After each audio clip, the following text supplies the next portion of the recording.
Hi there again. What I was trying to say is that I have this vintage puzzle here. It is almost 100 years old, and I want to show that to you because it's quite rare and quite special. A friend of mine gave it to me. Oh, Michael, you might actually know him. We've done a few competitions together this year. We've won a few prizes. So the brand of this puzzle is Chat Valley. You can kind of guess it up here, but there's a big logo on the back side. So Chat Valley is a toy maker from England, and the Chat Valley is from a stream called Jedburgh, which is close to Birmingham. The name Chat Valley Toys first appeared around 1920. In 1938, the company actually received a royal warrant to be the toy maker of Her Majesty the Queen herself. The brand was bought by Woolworth in 1988, and then it went insolvent in 2009. But then the brand was sold on and kind of made the rounds. And at the moment, it is with Sainsbury, and it is exclusive to the Argos stores, which belong to Sainsbury. So the box doesn't say anywhere which year this is, but just because the way the logo is written, I had a bit of a Google around and tried to find when the logo has changed and when it has started to make jigsaw puzzles and all these things.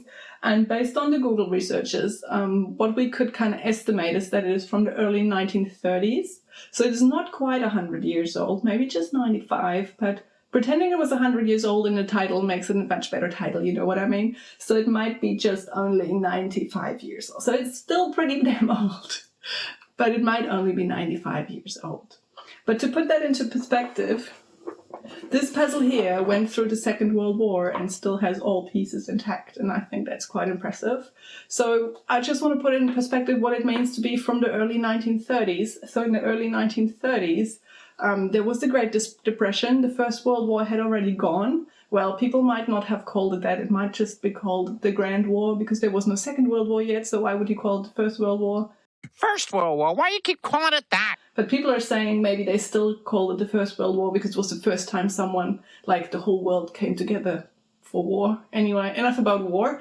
More excitingly, more about home. Napier is the biggest city close by here in New Zealand. And Napier had a really bad earthquake early 1930s.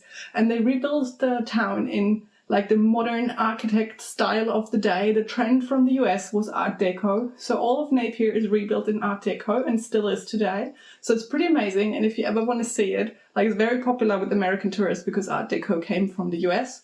And if you ever want to see it, I recommend coming in February for the Art Deco Festival. It's pretty amazing.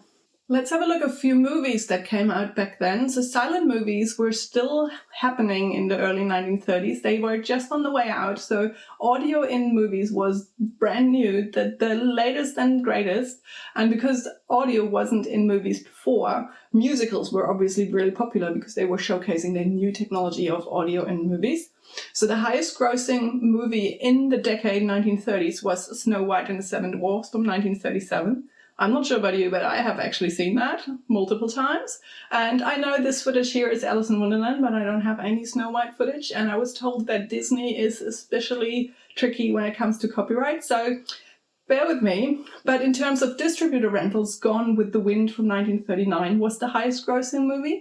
And if you've adjusted for inflation, it is still the highest grossing movie to this day.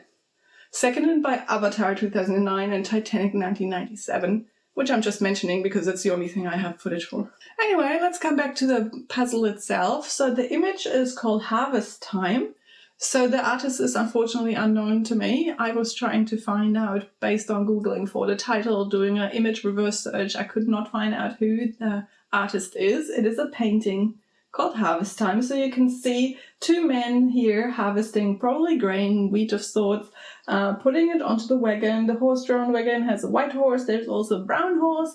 There are houses in the background. There's also a church. There's lots of greenery, and there's plenty of sky to go around for everyone who loves sky in a jigsaw puzzle. The printing quality is a bit dull, so the colors aren't especially vibrant, and it's also not as sharp.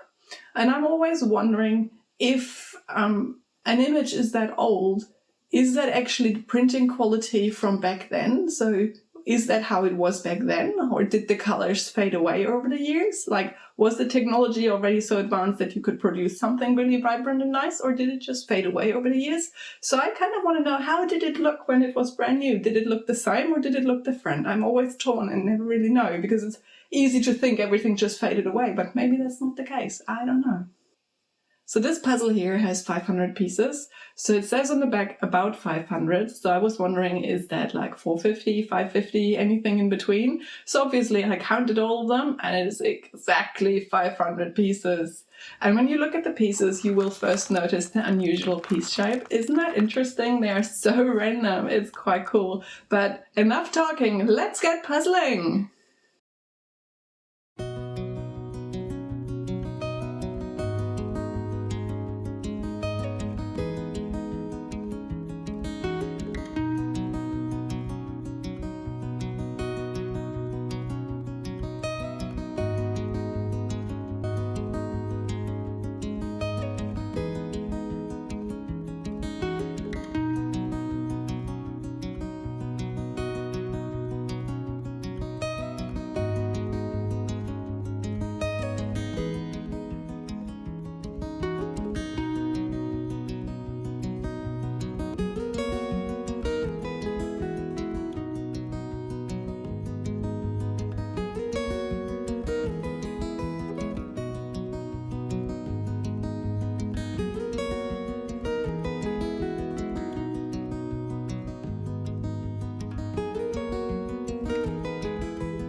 In the end, it took me 3 hours, 55 minutes and 27 seconds to complete the 500-piece puzzle, which equates to a piece per minute of just over 2.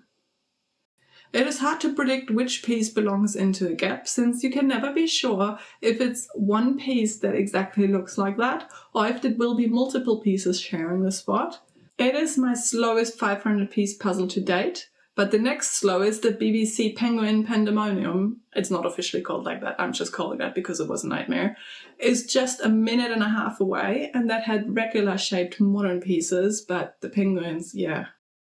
So this is it. Thank you for coming along on my journey back in time.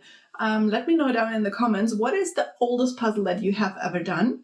And otherwise, I shall see you at the World Championships in Spain in September. And until then, I wish you a great day and bye!